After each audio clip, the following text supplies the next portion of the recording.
To give vocational education a real push, a thrust, we have to produce or build a demand for people with vocational education.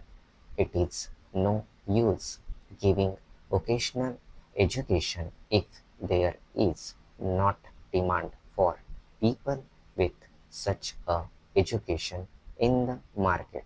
Again, this brings me to a much wider perspective, and the new education system must be seen in this perspective. We must first build a picture of what we want in India to be like 10 to 15 years from now. What will industry be like? What will agriculture be like? What will services be like?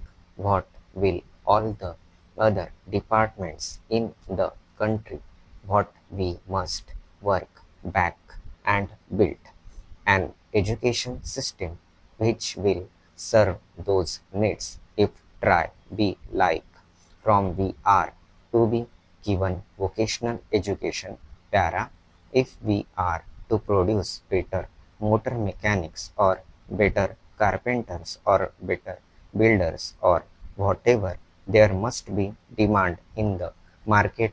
Here must be understanding why it is better, only then it will work. So all these linkages must be built, must be thought about now. There are also linkages that must be built into the system between the various departments that are handling education. We have the agricultural universities under the agriculture ministry. We have industrial training institutes under the labor ministry. We have law colleges under the law ministry. We have electronics under the department of electronics. This is apart from what the center does and what states do. There must be proper understanding between each of these segments.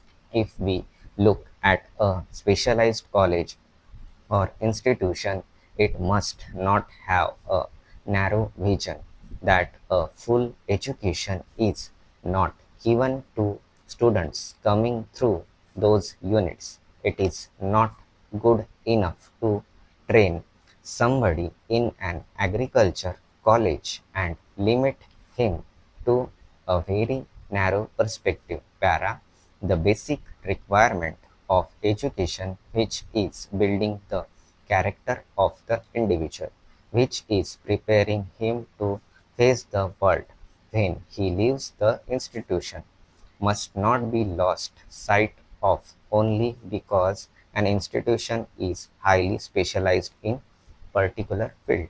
We have treated education as a part of the poverty eradication program, because as long as the children of the poor people do not get good education, poverty cannot be eradicated.